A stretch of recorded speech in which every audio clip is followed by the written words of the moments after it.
ನಮಸ್ಕಾರ ಸ್ನೇಹಿತರೆ, ಈ ಒಂದು ವಿಡಿಯೋದಲ್ಲಿ ನಾವು ಮೈಸೂರು ಅರಮನೆಯ ಬಗ್ಗೆ ತಿಳಿದುಕೊಳ್ಳೋಣ. ಅದರ ಜೊತೆಗೆ ಆ ಮೈಸೂರು ಅರಮನೆಯ ಒಳಾಂಗಣದ ಫೋಟೋಸ್ಗಳನ್ನ ನಾನಿಲ್ಲಿ ಡಿಸ್ಪ್ಲೇ ಮಾಡ್ತಾ ಇರ್ತೀನಿ, ಅದನ್ನು ಕೂಡ ನೋಡಿ. ಹಾಗೆ ಈ ಮೈಸೂರು ಅರಮನೆಯ ಇತಿಹಾಸ ಏನು ಅನ್ನೋದನ್ನು ಈ ವಿಡಿಯೋದಲ್ಲಿ ಇನ್ನು ನಾವು ಚೆನ್ನಾಗಿ ತಿಳ್ಕೊಬೋದು. ಸೊ ಹಾಗಾದರೆ ಬನ್ನಿ ವಿಡಿಯೋನ ಸ್ಟಾರ್ಟ್ ಮಾಡೋಣ. ಅದಕ್ಕಿಂತ ಮೊದಲೇ ನೀವೇನಾದರೂ ನಮ್ಮ ಚಾನಲ್ನ ಇನ್ನೂ ಕೂಡ ಸಬ್ಸ್ಕ್ರೈಬ್ ಮಾಡಿರಲಿಲ್ಲ ಅಂತಂದರೆ ದಯವಿಟ್ಟು ನಮ್ಮ ಚಾನಲ್ನ ಸಬ್ಸ್ಕ್ರೈಬ್ ಮಾಡ್ಕೊಳ್ಳಿ. ಹಾಗಾದರೆ ಬನ್ನಿ ವಿಡಿಯೋನ ಸ್ಟಾರ್ಟ್ ಮಾಡೋಣ. ಅಂಬಾವಿಲಾಸ ಅರಮನೆ ಮೈಸೂರು ನಗರದಲ್ಲಿರುವ ಅನೇಕ ಅರಮನೆಗಳಲ್ಲಿ ಮುಖ್ಯವಾದ ಅರಮನೆ ಈ ಅಂಬಾವಿಲಾಸ ಅರಮನೆ. ಮೈಸೂರು ಅರಮನೆಗಳ ನಗರ ಎಂದು ಕರೆಯಲ್ಪಡುತ್ತದೆ. ಮೈಸೂರು ಅರಮನೆ ಎನ್ನುವಾಗ ಸಾಮಾನ್ಯವಾಗಿ ಮುಖ್ಯ ಅರಮನೆಯಾದ ಅಂಬಾವಿಲಾಸವನ್ನು ನಿರ್ದೇಶಿಸಿ ಹೇಳುತ್ತದೆ. ಇದು ಹಿಂದಿನ ಮೈಸೂರು ಸಂಸ್ಥಾನದ ಒಡೆಯರ್ ವಂಶದ ಅರಸರ ನಿವಾಸ ಹಾಗೂ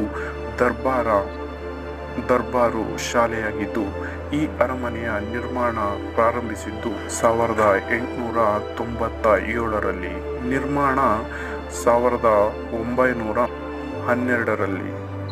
ಮೈಸೂರಿನ ಪ್ರವಾಸಿ ಆಕರ್ಷಣೆಗಳಲ್ಲಿ ಮುಖ್ಯವಾದ ಸ್ಥಳಗಳಲ್ಲಿ ಮೈಸೂರು ಅರಮನೆಯು ಒಂದು. ಈಗಿರುವ ಮೈಸೂರು ಅರಮನೆಯ ಜಾಗದಲ್ಲಿ ಮರದಿಂದ ನಿರ್ಮಾಣವಾದ ಅರಮನೆ ಇತ್ತು.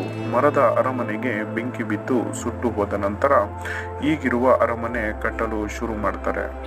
ಮೊದಲು ಈ ಸಂಸ್ಥಾನದ ರಾಜಧಾನಿ ಶ್ರೀರಂಗಪಟ್ಟಣ ಆಗಿತ್ತು. 1799ರಲ್ಲಿ ಟಿಪ್ಪು ನಿಧನರಾದ ನಂತರ ಮೈಸೂರು ಅರಸರು ಶ್ರೀರಂಗಪಟ್ಟಣದಿಂದ ಮೈಸೂರಿಗೆ ಸ್ಥಳಾಂತರಿಸಲಾಗುತ್ತದೆ.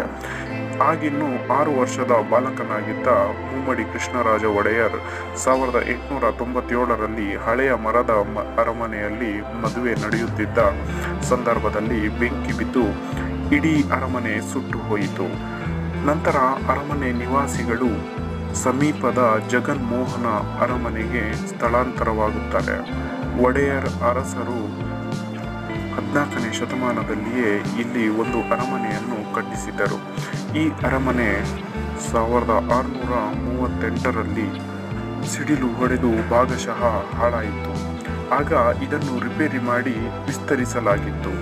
ಆದರೆ 18ನೇ ಶತಮಾನದ ಕೊನೆಯ ಹೊತ್ತಿಗೆ ಅರಮನೆ ಮತ್ತಷ್ಟು ಹಾಳಾಗಿ 1793ರಲ್ಲಿ ಟಿಪ್ಪು ಸುಲ್ತಾನ ಕಾಲದಲ್ಲಿ ಅದನ್ನು ಬೀಳಿಸಲಾಯಿತು. 1803ರಲ್ಲಿ ಇನ್ನೊಂದು ಅರಮನೆಯನ್ನು ಅದರ ಸ್ಥಳದಲ್ಲಿ ಕಟ್ಟಿಸಲಾಯಿತು.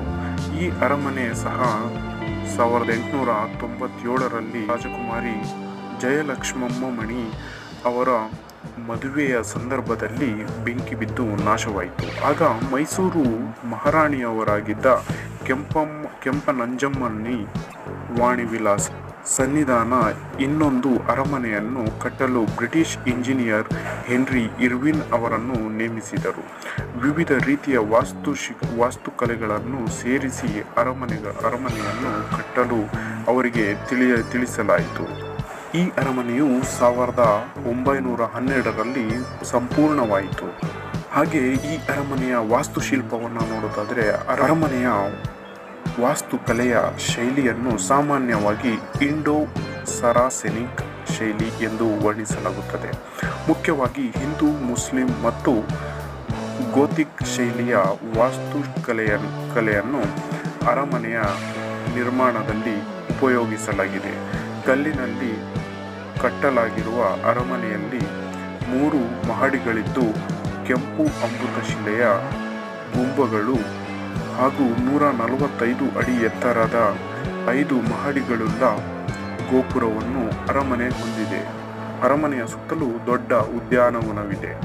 ಹಾಗೆ ಈ ಅರಮನೆಯಲ್ಲಿ ದೇವಸ್ಥಾನಗಳು ಯಾವ್ಯಾವಿದೆ ಅಂತ ಅಂದರೆ, ಅರಮನೆಯ ಆವರಣದಲ್ಲಿ 12 ದೇವಸ್ಥಾನಗಳಿವೆ.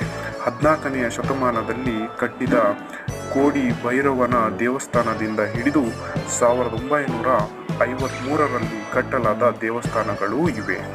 ಇಲ್ಲಿರುವ ದೇವಸ್ಥಾನಗಳಲ್ಲಿ ಪ್ರಸಿದ್ಧವಾದ ದೇವಾಲಯಗಳು ಯಾವ್ಯಾವು ಅಂತಂದರೆ, ಸೋಮೇಶ್ವರನ ದೇವಸ್ಥಾನ, ಲಕ್ಷ್ಮೀ ರಮಣ ದೇವಸ್ಥಾನ, ಆಂಜನೇಯ ಸ್ವಾಮಿ ದೇವಸ್ಥಾನ, ಗಣೇಶ ದೇವಸ್ಥಾನ, ಶ್ವೇತವರಹ ಸ್ವಾಮಿ ದೇವಸ್ಥಾನಗಳು ಆಕರ್ಷಣೆಯಾಗುತ್ತವೆ. ಇದಿಷ್ಟು ಅರಮನೆಯ ಬಗ್ಗೆ ಒಂದು ಪುಟ್ಟ ಇತಿಹಾಸ ಅಂತ ಹೇಳ್ಬೋದು. ಈ ವಿಡಿಯೋನ ನೋಡಿದ್ದಕ್ಕಾಗಿ ನಿಮಗೆಲ್ಲರಿಗೂ ಧನ್ಯವಾದಗಳು. ಹಾಗೆ ಇದೇ ಥರ ಒಂದು ವಿಡಿಯೋಸ್ಗಳಿಗಾಗಿ ನಮ್ಮ ಚಾನಲ್ನ ನೀವು ಸಬ್ಸ್ಕ್ರೈಬ್ ಮಾಡೋದನ್ನು ಮರಿಬೇಡಿ. ಹಾಗೆ ಲೈಕ್ ಬಟನ್ನ ಒತ್ತಿ ಅಂತ ಹೇಳ್ತಾ ಈ ವಿಡಿಯೋನ ಮುಗಿಸ್ತಾ ಇದ್ದೀನಿ. Thanks for watching.